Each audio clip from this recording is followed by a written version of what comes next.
In this application, I'll be discussing how to enhance curriculum via virtual communication and collaboration. I'll be talking about wikis, blogs, and Google Apps, which were discussed in our DL5713 presentations, as well as other collaboration tools which I use to enhance my curriculum. Why is it important to discuss how to enhance curriculum via virtual communication and collaboration, you may ask? The answer is simple. We need to prepare ourselves for the 21st century learner. Gone are the days of the singular sage on the stage. To properly prepare our learners for their future, we need to expand our teacher toolbox. Technology has changed the way people communicate. 21st century collaboration tools have allowed teachers and students to communicate anytime and anywhere. They have made it so learning does not have to only take place in the classroom. It can take place anywhere. Also, if it's done correctly, 21st century collaboration tools allow students to learn how to work better in a group, how to solve problems, and how to think critically. These are all qualities employers are looking for in employees. It is our job as educators to prepare students for college and the workplace. 21st century collaboration tools play a vital part in this preparation. One such tool is blogs. Blogs offer many benefits for education. They provide an opportunity for students to take more control of their learning. They promote discussion among students and are used to master content and improve writing skills. Blogs also allow for knowledge sharing and collaboration. Once a work is published online, students are able to communicate or comment on fellow classmates' work. It will take some practice asking questions and developing rigorous questions, but the back and forth between students is what you are looking for. Offering critiques, discussion on content, discussions on topics covered lead to cover important back and forth, higher level thinking. There are many reasons to blog. Some include journaling, reflecting, having debates, sharing information, and reviewing information. Blogging helps develop students' analytical thinking. With blogging, you are not simply remembering material. Before any thoughts can be written down, students need to analyze the subject and clarify their thoughts about the subject. Wikis are another collaboration tool one can use in the classroom. They offer a unique online experience for students. Wikis allow students the ability to create more content over the outcome of a project. This allows students to actually produce content rather than simply consume it. Wikis produce an environment where everyone in the classroom setting has a voice rather than just a select few who are willing to share. Wikis allow you to do a variety of things in the classroom. They are a place to store class documents. They also allow teachers to keep track of students' progress and allow for collaboration. Google Apps are something I personally use in my classroom. There are a variety of Google Apps available to educators. Some of the different Google Apps available are Google Groups, which allow for collaboration activity group work, Google Docs, which allow for collaboration as you create. This can take place when the teacher shares their thoughts or from a collaboration effort of a group through a shared document. Then there are Google Sites, which allow students to create portfolios. Next, there are Google Forms, which allow for formative summative assessment. The Google Drive is where students and teachers share and save resources. Google Hangouts is a way to connect with people in other locations.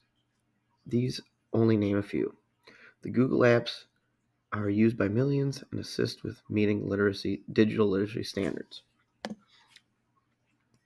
Here are some examples of my favorite summative and formative assessments I've created using Google Forms. The first one is a formative. It was on constant proportionality with graphs. As you see, they put their name and whatnot in. I have a video that they can click on that gives them kind of a background to refresh what they were doing. And then they go through different questions to figure out the constant proportionality. Once they're done, they submit. I get to see their responses. It gives me a chart of how they did overall, and then I can check individually how they did. All right. The same kind of thing applies with the ratios and proportion summative. The nice thing about this is I can lock their computer screen, so this is the only thing they see, so it goes through, and they take their summative. Once they're done, same deal. I see how they individually did. I can see how they did on the different questions if I click. And then there's, wrong thing, individual, where I see how they did individually. All right.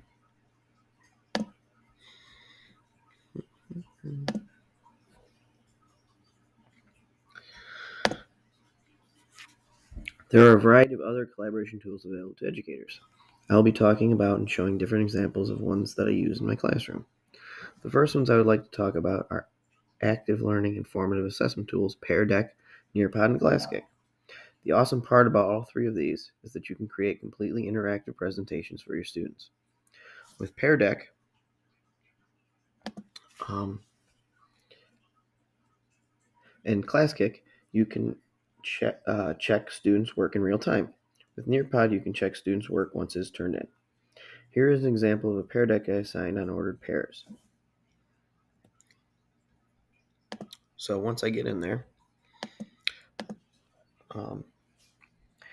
as you can see, I'm able to see the students' responses in real time. As the students work through each page, I'm able to see their thoughts and help clarify mistakes, misconceptions they may be having. So this was just saying the quadrant. So I can see that one student messed up where the quadrants were. Well, a few different. So I can help and go back and talk about that with the students. Like with this question, it was the 0.00 is called the, so everybody but one got it, so I can go back and talk to her about that. Same kind of thing. It talks about graphing a point, and I would go through and just the people that messed up. So -3, 4. So you go 3 left, 4 up. So this Anna, I would have went back to and talked to. Right? It just allows me to go in as it's happening and talk to the students.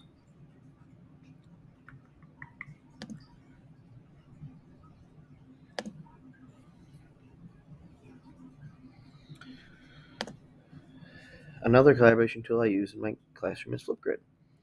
This is an app that allows me to facilitate video discussion.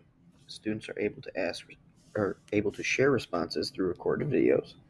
It is something everyone enjoys and a great way to encourage student voice and engagement. Here is an example of Flipgrid I did with my 7th grade math class. They had to explain how to find the area of a triangle. As you can see, Flipgrid is helpful because it allows me to see the student's thought process. So here is one of my students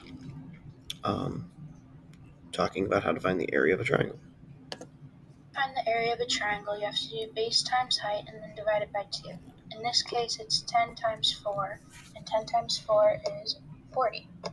And then you would do 40 divided by 2, which is 20. So the area of this triangle is 20.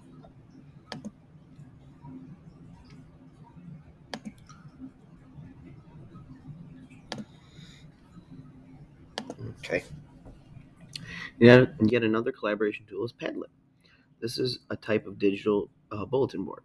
I use it mostly at the end of unit chapters to discuss students' thoughts. They have the ability to post images, videos, documents, or text. I like it because you are able to carry on different conversations easily.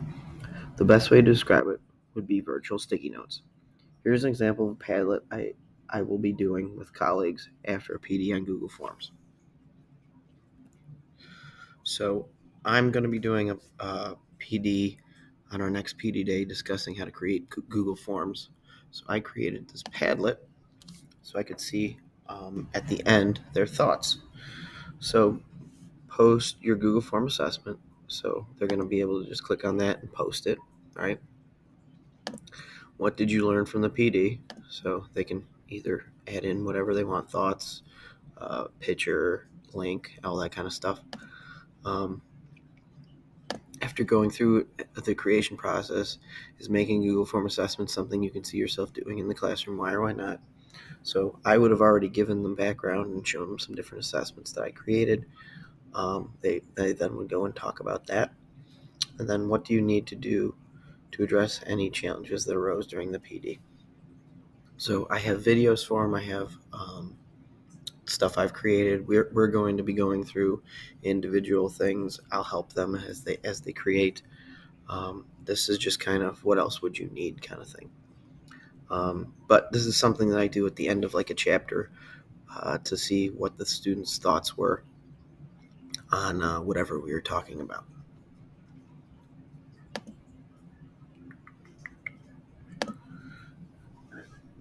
Finally, game-based learning is yet another form of collaboration used in my classroom. There are a variety of options available. Some of them include Quizlet Live, quizzes, Gimkit, and Bookit. I can create the game or put it back on the students to create a game that we play in the classroom. It is an excellent way to review or formatively assess the students. Game-based learning helps students obtain information, check for understanding, and test knowledge. Students really get involved in these activities. They want to reach the top of the leaderboard or work as a team to beat a given challenge. Here's one form called Gimkit. As you can see, once you create the different questions, there are a variety of different gameplay options available for the students. I try to let different students pick the game we will be playing to keep it fresh and somewhat personalized.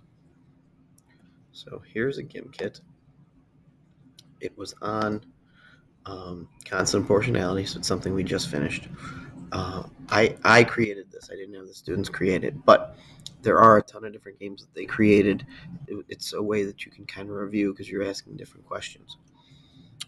But you hit play, and it gives you a ton of different options. So Fishtopia is kind of like, it's a game that you have to answer questions. You go fishing, collect money. Classic is just your normal one where it's based off of money. Humans vs. Zombies is a team game where you're either half the class gets split as humans, half the class gets split as zombies, and they kind of attack each other, heal each other to get the win. Infinity mode is based off of that Marvel movie where you try to get all Infinity Stones and then you can snap your fingers, and some of the students get knocked out, some of them stay in. And then there's team, where they work together as a team to win. Then there's the popular picks. Trust No One is just like Among Us. The Floor is Lava is where they work together to build so the lava doesn't get to them. Draw That is like a Pictionary. I use that one more as a fun kind of review. GameKit Pro, what is like Jeopardy. And then Super Rich mode, they start off with big money, and then every time they answer a question, they get big money. Boss Battle is fun. That one, if a kid believes that they can take on the whole class, they do. So it's one versus the entire class. Hidden mode is you hide the scores. Draining mode is where you lose points as you go. So it forces the kids to try to work quickly to gain as much money as possible. This is only one different game. With Quizlet Live, you're working as teams. Quizzes, there is your classic mode where you're getting power-ups as you go. This is Gimkit, and then Bookit is kind of like Gimkit in the fact that there are a bunch of different game options that the students can choose.